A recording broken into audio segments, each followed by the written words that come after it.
What is going on, guys? Welcome back to the channel. Panthers advice. Let's get a little bit bigger so we can talk about what we're looking at for today. We're looking at Brandt Tillis addressing the Milton Williams situation where we lied to as Panthers fans. Dan Morgan talks about the draft, but first I want to talk about a certain narrative, all right? This is one of the NFL analysts, all right, on ESPN. Let's go over this real quick. So he talks about he loves what the Panthers did. Smaller moves, Christian Rose, boom, okay, Rico Daddle.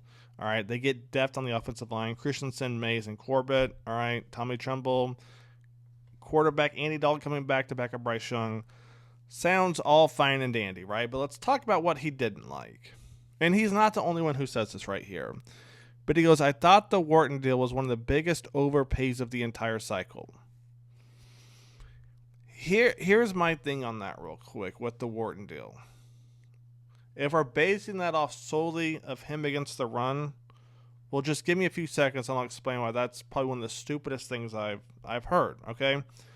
We're going to get to the contracts in a little bit. But then he goes on to say, all right, and this is why I have a problem. If you just keep talking, you just expose yourself, okay? While neither Patrick Jones nor Bobby Brown signed for the sizable deals, I'm not sure either will deliver more than rotational depth value. I'm sorry, did you not watch Bobby Brown? Did you not watch the film? Rotational depth value? I mean, are we just looking at stats for a nose tackle? If that's the case, man, we got to do better if we're going to write articles like this. Bobby Brown being rotational depth value. Man, sometimes I can't. Sometimes it's frustrating reading some of these articles, but I get it. You got to write an article for 32 NFL teams. Just watch a little film.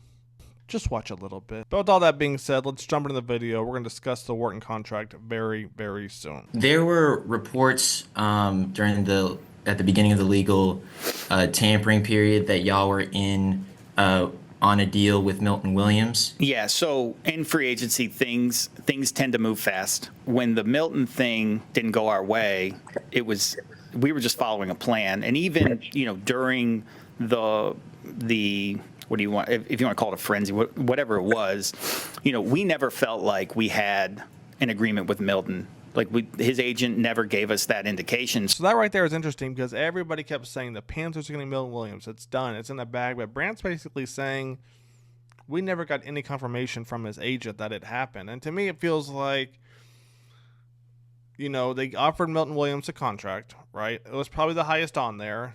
And then what did Milton and his agent do? Or I guess probably just his agent. Probably went to England, who has all that money, and said, Panthers are the highest bidder right now. Will you guys beat this? It's no different, right? You're looking to finance a car, buy a car, whatever it may be. You get one offer from a dealership, and you go to the next one, hope that they're going to beat it. And it depends, on the inventory, sales that month, time of the year, blah, blah, blah, blah, blah, right? I'm guessing that's what happened. So did they also use the media as kind of like, hey, the Panthers are going to get Milton Williams, Patriots, now's your chance? I'm guessing, something like that happened. But what I want to talk about right here is the contract. Milton Williams, 63 guaranteed, 2 years, $55 million, give or take, right? So remember that. Milton Williams, 63 guaranteed. The first 2 years, you're looking at about a 2-year, $55 million contract. Now I want to talk about Tershawn real quick, okay? Because remember, the Tershawn Wharton signing was just an overpay. $30 million guaranteed. So Milton Williams, 63. Tershawn, 30.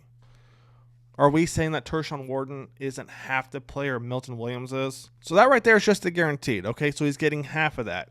Then you look at, okay, if we have each of them for 2 years. 2 years, Milton's running you 2 years, 55, 60, give or take. Right here, Tershawn's running you 2 year, 30. Once again, are we actually saying that Tershawn Wharton isn't half the player Milton Williams is? I mean, come on, man. And then you got to realize what the Panthers did. So 2 years, $35 million, give or take. If they release him that third year, it's like $4 million against the cap. But what that allowed the Panthers to do was go get Trayvon Mulrig right here. You see on Trayvon right here, $34 million guaranteed. What was Turks? $30 million guaranteed. So those two contracts combined basically equal Milton Williams. Look, would it have been nice to get Milton Williams? Yes. But did we need a good, strong safety, a veteran? Yes. I really don't want two rookies playing in the backfield when it comes to the safety position in the NFL, especially in a passing-heavy league era that we're in right now. Damani, I kind of consider rookie still because based on the experience or lack of experience he got last year, him with another guy from the draft, I don't love that. You get Trayvon Mulrig, you get a strong safety in the box, you get a veteran, have him around for 2 or 3 years, teach the young guys, then bang, he's going to move on, and hopefully you bring somebody else up. So we get Trayvon Mulrig and we get Turk for the same contract as Milton Williams. I'm not mad at it, and I don't think that the Panthers overpaid, to be honest with you. I don't even know where that stems from. 2 years at $30 million, give or take, for Turk. We're mad at that? Man, come on now. Let's keep it going. Let's keep it going, baby. Let's keep it going. A lot more to get into. When you guys look at free agency as a whole, I know you said you're excited about the guys who weren't here. Was there a particular position or a particular aspect of the plan that didn't kind of come, full circle for you guys? Yeah, I think we pretty much hit on all our targets. Obviously, the Milton Williams thing that fell through. We're really excited about Turk and what he brings. But yeah, we're excited about those guys that we signed. So obviously, Dan, he wanted Milton Williams too. But if you look at the signings, I'm happy with it. Why? Because Tershawn Wharton, bang. All right, you get your 3-tech, another one. Bobby Brown, you get your anchor in the middle. And the reason I love this is, and I don't know that people realized how big of a problem it was, or honestly still is, right? And the reason I say that is because the offense was so bad last year, including Bryce Young starting, and then Andy Dalton with that whole Deontay Johnson thing, right? The offense was so bad that nobody really looked at the defense. All the attention was placed on Miles Sanders, injuries for the receivers, right? Leggett dropping the balls, Bryce Young getting benched. Nobody really looked at the pass rush till much later in the season. So when you go out, you get Turk, right? You get Patrick Jones, you get Bobby Brown, you're addressing the pass rush. But honestly, I think the steal of this signing, if I'm being honest, was probably Rico Dowdle. And the reason I say Rico is this right here. Rico, total carries since he entered the league in 2020, 789 and 235. On top of that, he just hit 1,000 yards. So you're getting a running back who's coming into his stride, right? Who hasn't been a workhorse. He's going to be 27 this year in the summer, I believe. Again, he has less than 325 carries, give or take, right? Don't quote me on that, but around that number, 325 to 350. Just had a 1,000-yard season. And you're getting him on a 1-year, $3 million contract. Again, most of these running backs by 27, man, they've been pounded, right? Pause. But you get what I'm saying, right? He just had the most carries at 235 this year. 235, that's it. Before that, 89, nothing in 2022, and 2020, only 7. And on a 1-year, $3 million deal, honestly, he's got to be the steal, right? He's not going to start over Chuba, but he's going to get a lot of reps. So I like Bobby Brown, right? Patrick Jones, I think has a lot of potential. Trayvon, strong safety. Wharton. But Rico on a 1-year, $3 million deal, man. What a steal. Let's keep it going. How aggressive do you plan on being at safety moving forward? And do you kind of have to weigh having limited experience there if you do go all in on the draft? Yeah, there's obviously you guys saw that we brought in a few veterans. There's a few guys on the street that we like, that we think can help us. We'll see what happens there. In the draft, I think there's a good crop of safeties there too. So, we know that that's a position that, we need to address. So, Dan talked about they brought in Marcus Williams, they brought in Julian Blackman. The thing is, there's not a lot of safeties out there that are basically still standing as free agents. They're essentially the cream of the crop. You got Poyer, Von Bell, Panther a couple years ago, Chuck Clark, Justin Simmons, Quandre Diggs, Jalen Mills. You've got some out there, right? But essentially Julian and Marcus, they're right there at the top. So it's not really going to get much better. That's why I'm happy they signed Trayvon Mulrig, because there's not really a lot left. And you need a veteran presence, somebody who had a good year too this past year, not somebody who's been injured, somebody who's been getting smoked right here, right?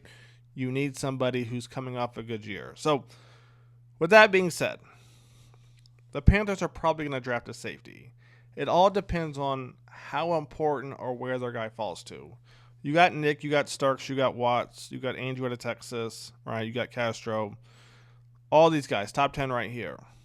Most likely they're going to grab one of these guys, I would think, right? Receivers, they may let fall a little bit. But when it comes to safeties, you're probably looking somewhere in this area. Let me know, who do you guys like at safety? You know, what round should the Panthers go get a safety? But this is who you're looking at, right? Free agents, this is who's left.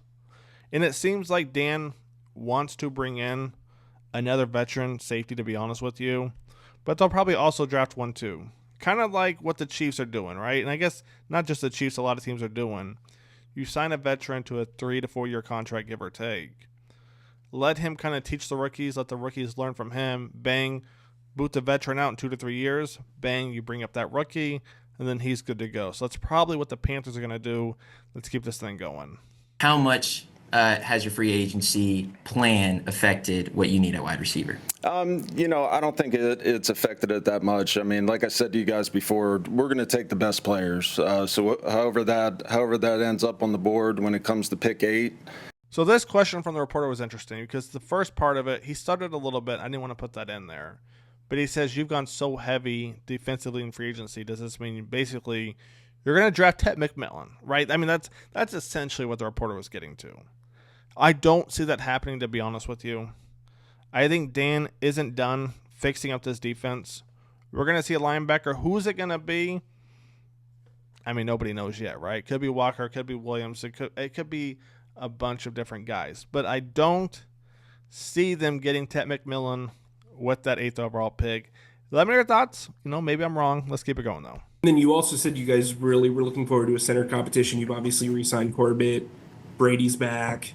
You've got the tender on Cade. I think it's good. I think it's healthy, to have competition on your team, not just at the center position, but I think we want to have competition at multiple positions. So that right there was the last part of the video. I hope you guys have enjoyed it. But wrap this up real quick. I love that we have depth on the offensive line, whether it's Corbett, Mays, Christensen playing center.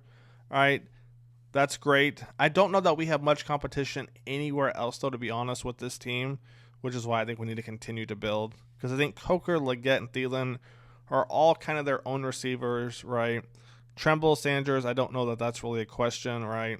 Chuba, Rico, you kind of know what you have right there, Bryce Young and Andy. So, and with all that being said, just under a month away until the draft is here. I can't wait to see what the Panthers do. Draft at 8, trade up, trade down, man. Let me know your thoughts. Take it easy, guys. Peace.